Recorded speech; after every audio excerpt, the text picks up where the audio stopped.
दुनिया की राजनीति, युद्ध और अर्थव्यवस्था की कई कहानियां सतह पर दिखाई देती हैं, लेकिन असली कहानी अक्सर जमीन के नीचे छिपी होती है। एक ऐसा संसाधन जिसने देशों को अमीर बनाया, सरकारें बदली और वैश्विक ताकत का संतुलन तय किया, वो है तेल। कभी विकास की रफ्तार बना तो कभी संघर्ष की वजह बना। आज कहानी बात उसी ब्लैक गोल्ड की जिसने इतिहास से लेकर आज तक दुनिया की दिशा तय की है। जैसे जैसे लगता है कि तेल की कमी आने वाली है, तेल के भाव में उछाल आ जाता है। 8 boats that are going right up the middle of the Hormuz Strait.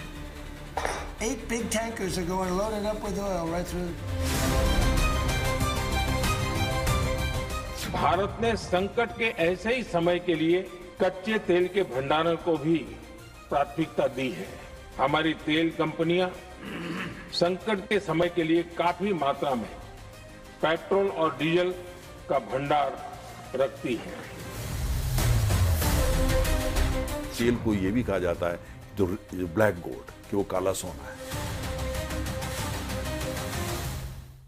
दुनिया की अर्थव्यवस्था, वैश्विक कूटनीति और महाशक्तियों की रणनीति को समझना हो तो हमें तेल की राजनीति को समझना होगा। बीते 100 सालों में कई ऐसे मोड़ आए जब फैसले संसदों में नहीं बल्कि संसाधनों के नियंत्रण से तय हुए। क्रूड ऑयल ने कई देशों की किस्मत लिखी, गठबंधन बनाए और टकराव पैदा किए। सड़कों पर चलती गाड़ियां रुक गई थी। चमचमाते शहर में सब कुछ अचानक ठहर गया। 1973 के अक्टूबर में जब अरब इजराइल युद्ध के कारण कच्चे तेल के एक्सपोर्ट पर बैन लग गया था, कुल मिलाकर आधी दुनिया थम सी गई थी। क्रूड ऑयल की कीमतों में अचानक कई गुना उछाल आ गया था। पेट्रोल, डीजल और गैस के दाम आसमान छूने लगे थे। अमेरिका जैसे देश की इकोनॉमी डगमगाने लगी थी। यूरोपीय देशों में कंपनियां बंद हो रही थी और बड़ी बड़ी तेल कंपनियां तबाह होने के कगार पर थी। इस घटना ने दुनिया को तेल की कीमत के बारे में बता दिया था और यहीं से लोगों ने समझना शुरू कर दिया था।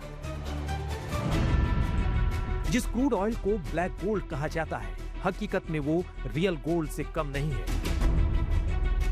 पूरे इलाके को जाकर के देखते हैं, चाहे वहां सऊदी अरब हो या इराक हो या कुवैत हो या अबू धाबी हो या ईरान हो या ओमान हो या कतार हो या बहरीन हो, इन सब की ताकत क्या है, इन सबकी इनका सीक्रेट क्या है।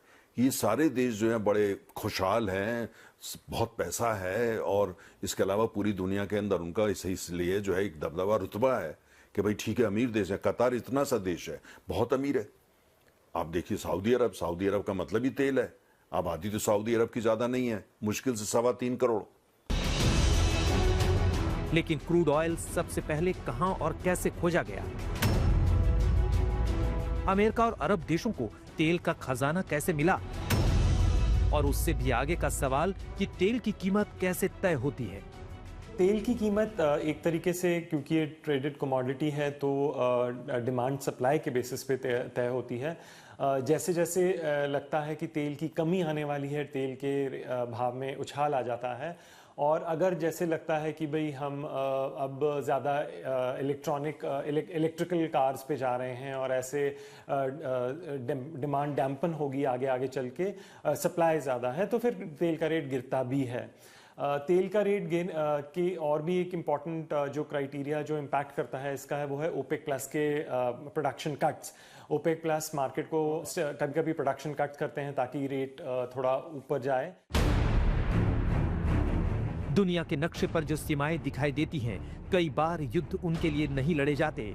कई बार युद्ध उस चीज के लिए होती है जो जमीन के ऊपर नहीं, नीचे छिपी होती है।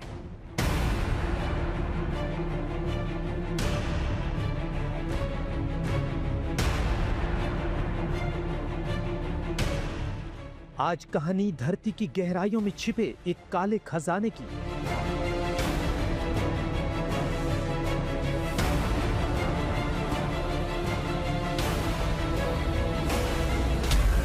आज कहानी ब्लैक गोल्ड की। दुनिया में ज्यादातर तेल ऐसी जगहों पे मिलता है जहां पे आम आदमी जाने से भी डरता है। गहरे, या तो वो गहरा समुद्र है, या वो एक समंदर है, या बहुत बड़ा रेगिस्तान है जैसे सऊदी अरब के अंदर, या आर्कटिक है जहाँ पे -30-40 टेम्परेचर हो जाता है, या ऐसे घने जंगल हैं जैसे आसाम में जहाँ आमतौर से आदमी से जाना डरता है। तेल जगत में ये कहा जाता है कि ईश्वर ने जो तेल है वो अक्सर ऐसी जगहों पे दिया है जहाँ पे लोग जाना नहीं चाहते। लेकिन जो तेल को ये भी कहा जाता है जो ब्लैक गोल्ड, कि वो काला सोना है।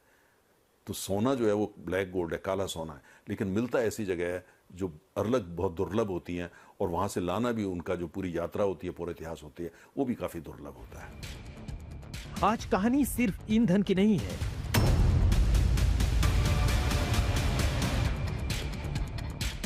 आज कहानी तेल की ताकत की, तेल के इर्द गिर्द होती राजनीति की और तेल के ऊपर वर्चस्व की।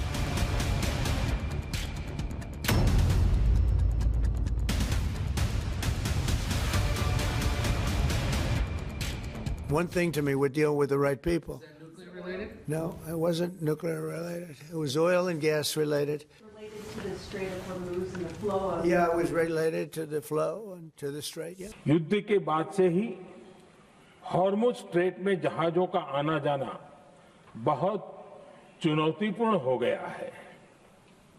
बावजूद इसके हमारी सरकार का ये प्रयास रहा है कि पेट्रोल, डीजल और गैस की सप्लाई बहुत ज्यादा प्रभावित न हो, देश के सामान्य परिवारों को परेशानी भी कम से कम हो, इस पर हमारा फोकस रहा है। सवाल यह है कि क्या आज का ईरान, इजराइल, अमेरिका तनाव भी तेल की कहानी का एक हिस्सा है? क्या मध्य पूर्व की राजनीति के पीछे असली ताकत तेल है? क्या समुद्री रास्तों और तेल सप्लाई पर नियंत्रण ही नई वैश्विक रणनीति बन चुका है? और सबसे बड़ा सवाल, क्या हॉर्मुज पर तनाव पूरी दुनिया की अर्थव्यवस्था रोक सकता है? आज दुनिया हर दिन लगभग 10 करोड़ बैरल तेल इस्तेमाल करती है। दुनिया अब इलेक्ट्रिक और ग्रीन एनर्जी की तरफ बढ़ रही है। फिर भी सच्चाई यही है कि जब तक तेल है तब तक राजनीति भी उसके इर्द गिर्द घूमती रहेगी, क्योंकि इतिहास बार बार साबित कर चुका है कि तेल सिर्फ जमीन के नीचे दबा संसाधन नहीं, ये शक्ति का स्रोत है।